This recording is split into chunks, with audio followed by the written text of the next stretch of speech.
Hello friends, I have come back with my notes on the tabular method, which is also known as Hindu method.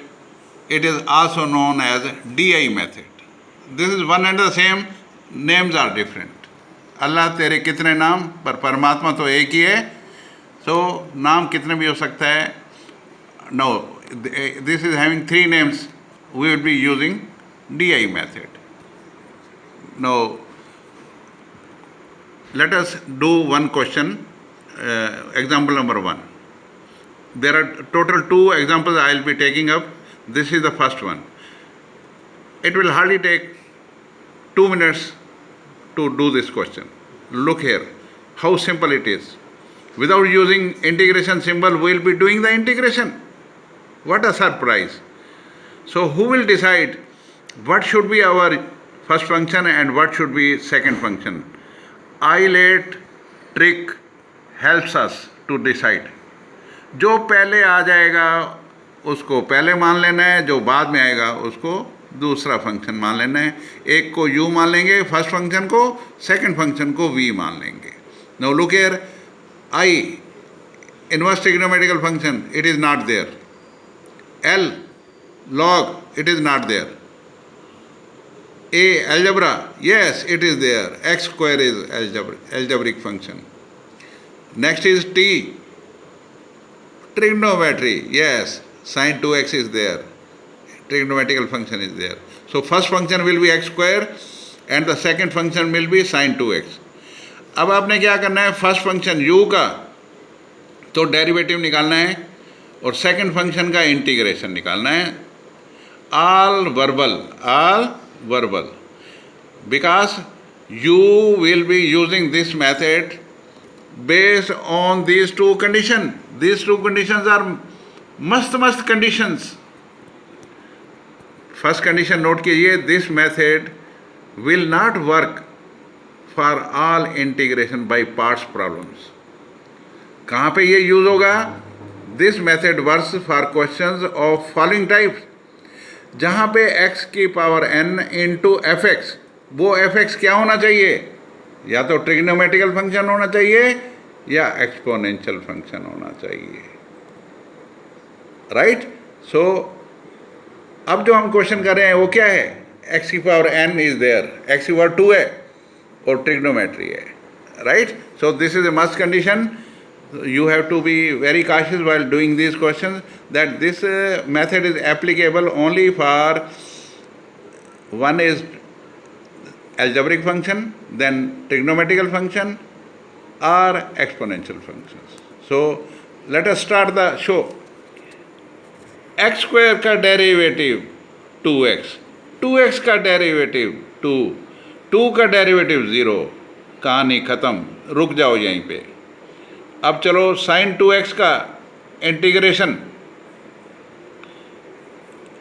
Minus cos 2x by 2, minus cos 2x by 2 का integration minus sin 2x by 2, और 2 पहले से बैठा हुआ है 4 हो गया.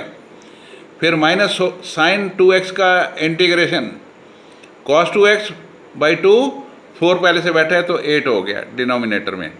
Now you have to, this is the way that in the third column, एक कॉलम तो आपका है u का, सेकंड कॉलम इज v का और dv का, और third column is plus minus 1. So plus 1 से चालू करना है, plus 1 minus 1 plus 1 minus 1 like this. अब डायगनली चलिए, you have to go diagonally. X square into minus cos 2x by 2. अब देखिए answer, x square minus cos 2x by 2. Next 2x into minus sine 2x by 4. 2 से 4 cut जाएगा, तो answer will B this, x sine x by 2 by x square, x sine x by 2 हो जाएगा. Next 2 से ये multiply करेगा, cos 2x by 8, 8 से 2 cut जाएगा, it will be cos 2x by 4. That's all, this is there. तो ये याद रखिए. ये again I am telling you, x square minus cos 2x/2 से मल्टीप्लाई करेगा और +1 से करेगा। डायगनली ये तीनों मल्टीप्लाई होंगे, फिर ये तीनों मल्टीप्लाई होंगे 2x into minus sine 2x/4 into -1, minus minus ये प्लस का हो जाएगा। नेक्स्ट ये भी प्लस का हो जाएगा 2 इंटू, क्योंकि ये सारे साइन प्लस के हैं, 2 इंटू cos 2x/8, 2 से 8 कट जाएगा, it will become cos 2x/4. This is the answer. So answer is like this. Look here, this is the answer. So it is very easy. Now let us go to next question. अब second मैं जा रहा हूँ exponential function की तरफ। Trigonometry algebra और exponential, जो condition लगी हुई थी कि कहाँ कहाँ हम यूज़ कर सकते हैं, एक तो अलजेब्रा, एक ट्रिग्नोमेट्री, वो वाला हो गया। अब अलजेब्रा और एक्सपोनेंशियल फंक्शन, क्योंकि जो हमारा फंक्शन होना चाहिए that should be of the form x की पावर n इंटू दिस इधर function fx, that is the condition. Okay, अब देखो यहाँ पे x की पावर 4 है और e की पावर x है। आईलेट के हिसाब से a पहले आएगा, e लास्ट में आता है। बिल्कुल, आईलेट में e लास्ट में आता है, a पहले आ जाता है।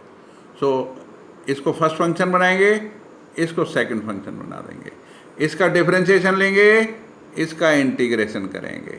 हाँ, अब देखो x4 का डेरिवेटिव 4x3, 4x3 का डेरिवेटिव, x3 का डेरिवेटिव क्या होता है 3x², 3 इंटू 4 12x², फिर 12x² का डेरिवेटिव 24x, क्योंकि x² का डेरिवेटिव 2x होता है, 2 इंटू 12 24x, 24x का डेरिवेटिव 24, 24 का डेरिवेटिव 0 पे आ गया, कहानी ख़त्म, यहाँ रुक जाओ।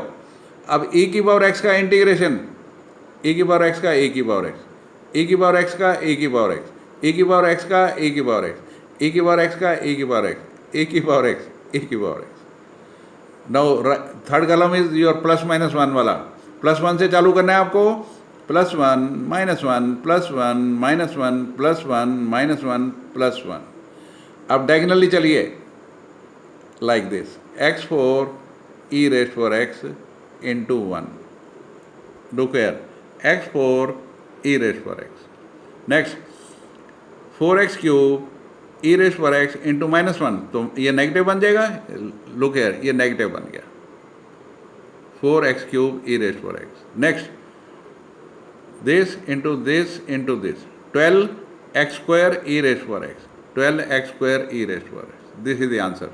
Next 24x e⁻x, 24x e⁻x, ये माइनस का बनेगा, ये माइनस का बन गया। Then 24 e⁻x, this is 24 e⁻x, look here, और 0 से करेंगे तो 0 हो जाएगा, वो नहीं लिखना आपको। सो this is how simple it is. So this integration Chalisa we have started, this was trick number 15, this was trick number 15 of integration Chalisa.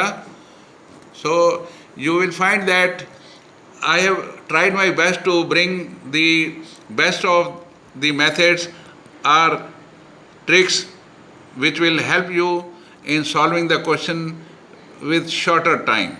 So they are shortcut techniques there. So this method is a very simple method. Without using integration symbol, we are doing the integration. This was all. So this is finished. However, I request you, before I go, please like the videos, share them and subscribe them. Thank you very much. Good night. See you.